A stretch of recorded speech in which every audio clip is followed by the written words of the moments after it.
Nama saya Mario Martin da Silva dengan NIM belakang 088 akan menjelaskan proyek dari kelompok kami, yaitu proyek sebuah prototipe aplikasi uang. Nah, pertama-tama saya akan menjelaskan yang pertama adalah latar belakangnya dari aplikasi uang ini. Jadi latar belakangnya yaitu perkembangan teknologi informasi dan komunikasi saat ini telah berkembang sangat pesat. Dari beberapa teknologi informasi yang ada, salah satu contohnya yang paling populer saat di dunia ini yaitu smartphone ya, sebuah smartphone.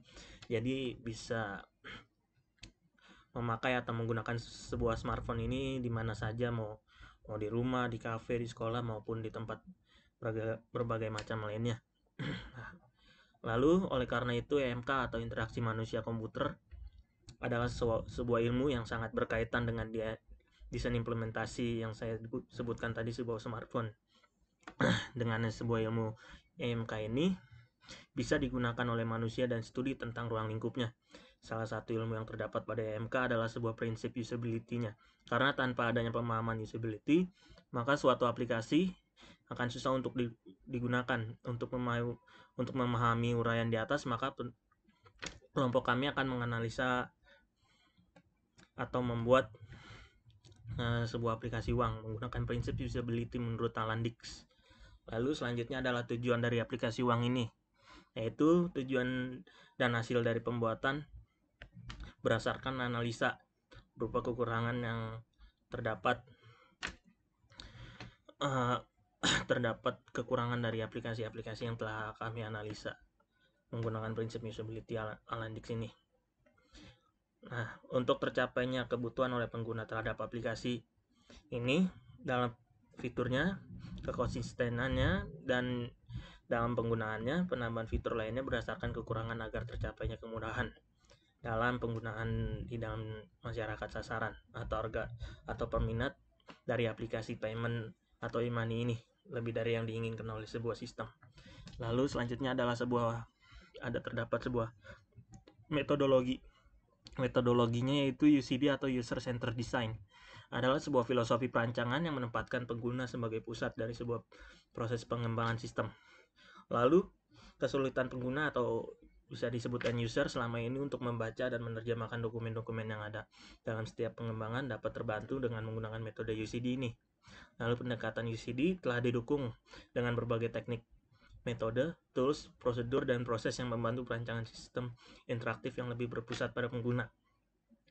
Dan pada metode UCD, pengguna berada dalam level of design sophistication dari semua antar pemuka grafis yang digunakan beserta konten dari kios informasi ini. Pada saat berinteraksi dengan kios informasi, pengguna harus mendapat kenyamanan yang sama sesuai pengalamannya dalam penggunaan sistem yang lain. Dalam proses mencari data ini, kami melakukan sebuah survei langsung kepada beberapa pengguna dan memberikan data bagaimana aplikasi yang baik mudah untuk digunakan bagi mereka. Dan juga dari data tersebut kami menyimpulkan untuk membuat desain aplikasi uang ini. Sekian dari saya, selanjutnya akan dijelaskan oleh teman saya. Saya LP Saputra. Di sini saya akan menjelaskan bagian analisis desain. Yang pertama, target pengguna. Diharapkan pemakaian oleh user atau pengguna dari aplikasi uang yang dibuat oleh pengembang aplikasi lewat penambahan fitur-fitur yang belum atau dirasa masih kurang dari fitur yang sudah ada seperti kekonsistenan fitur dan bahasa, metode pengisian saldo, dan lain-lain menjadi meningkat pemakaian oleh pada para user atau pengguna terhadap aplikasi uang menjadi lebih baik ke depannya. Kedua, batasan produk. Batasan produk untuk menggunakan prototipe dari pengerjaan sistem informasi ini dipersempit cakupannya, yaitu yang pertama, sistem hanya memberikan gambaran prototipe produk untuk menambahkan kelebihan dari segi user experience dengan prinsip yang telah dipilih untuk pembaruan sistem. Kedua, pihak-pihak menjadi user dalam sistem dalam bentuk penambahan berupa prototipe ini adalah user atau pengguna berancang. Ketiga, pembuatan dari sistem aplikasi ini hanya pada tahap implementasi dan pembinaan sistem dalam bentuk prototipe. 3. Platform yang digunakan. Dalam pembuatan pembuatan proses produk sistem aplikasi uang yang sebelumnya telah dianalisa menggunakan prinsip usability Alandix yang diambil oleh penulis, maka dalam menggunakan beberapa modal meliputi penambahan fitur-fitur yang sekiranya kurang diminati oleh pengguna atau user berdasarkan analisa. Maka dari itu, dibuatlah pemodelan dalam implementasi menggunakan sebuah prototipe yang digunakan untuk memberikan gambaran atau produk dalam pembuatan prototipe sistem dari kekurangan fitur-fitur aplikasi uang yang sebelumnya dianalisa tersebut. Penulis menggunakan sebuah platform yang bernama MockPlus dalam merancang dan menambahkan fitur produk prototipe tersebut. Navigasi latar belakang kami menggunakan warna latar dan juga bentuk ikon-ikon yang akan digunakan karena saat kami melakukan pencarian data, koresponden lebih memilih warna yang cerah namun tidak terlalu cerah dan lebih suka dengan warna-warna dasar seperti biru ataupun putih karena lebih enak untuk dilihat, dan juga dari pemilihan bentuk ikon lebih ke flat icon karena pengguna lebih mudah memahami arti dari ikon tersebut tanpa harus melihat pengertian atau fungsi dari ikon tersebut. Sekian dari presentasi saya ucapkan terima kasih. Baik, perkenalkan nama saya Kadani Suganegara dengan NIM 1815051009. Di sini saya akan menjelaskan tentang bagian kedua yaitu produk. Jadi yang pertama itu adalah tahap pembuatan prototipe. Jadi dalam pembuatan prototipe aplikasi uang ini, yang dimana di sini menggunakan bagian user interface yang berdasarkan prinsip usability dari Alandix, yang dimana pembuatan prototipe ini menggunakan aplikasi Figma. Nah, di sini kita tampilan pertama itu ada tampilan verifikasi. Jadi tampilan verifikasi ini, tampilan verifikasi itu tampilan verifikasi ada pertama itu ada verifikasi code berupa passcode, yaitu passcode 1, 2, 3, 4, 5, dan 6. Di sini ketika kita menggunakan klik go, jadi kita bisa klik angka ini 1, 2, 3, 4, 5, 6 sebagai pin. Ketika klik go, maka yang tampilan pertama itu adalah tampilan home. Jadi tampilan home ini bisa merupakan tampilan yang biasa digunakan untuk tampilan awal. Jadi di sini dilihat seperti total saldo, menu-menu utama, dan lain sebagainya. Nah, di sini kita kan menu biasanya seperti biasa, kita juga menambahkan beberapa menu tambahan, yaitu yang mana yang paling utama itu adalah uang home shopping. Jadi uang home shopping ini setelahnya kita di home shopping, kita bisa melakukan belanja langsung dari aplikasi tanpa harus ke tempatnya langsung. Jadi kita contohkan untuk klik di sini. Nah, di tampilannya seperti ini.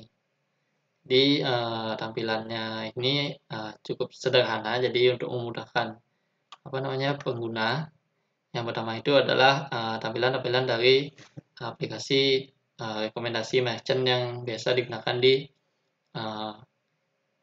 aplikasi. Jadi ada seperti tempat makan, minuman, ataupun lain sebagainya.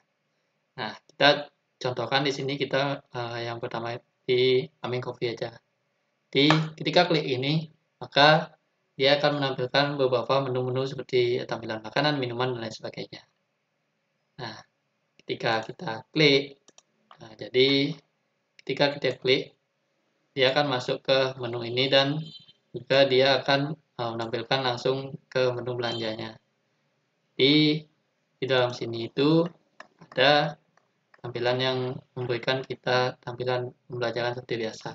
Nah, di sini juga ada tampilan beberapa menu yang seperti biasa. Jadi tampilan menu biasa itu seperti games, seperti tampilan promo, games, dan yang menu-menu utama tadi itu.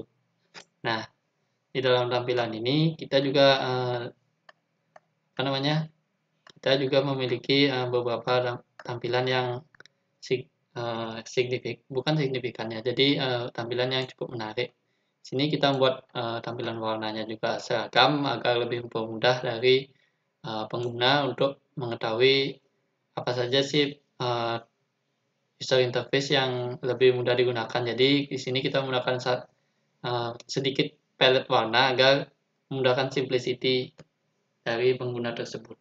Nah, jadi yang selanjutnya itu ada evaluasi produk. Nah, evaluasi produk dari sini itu ada beberapa, yaitu yang pertama itu kita harus mengingat PIN. Jadi ini PIN yang di sini kita harus selalu ingat. Jadi sebagai user kita harus selalu mengingat PIN agar tidak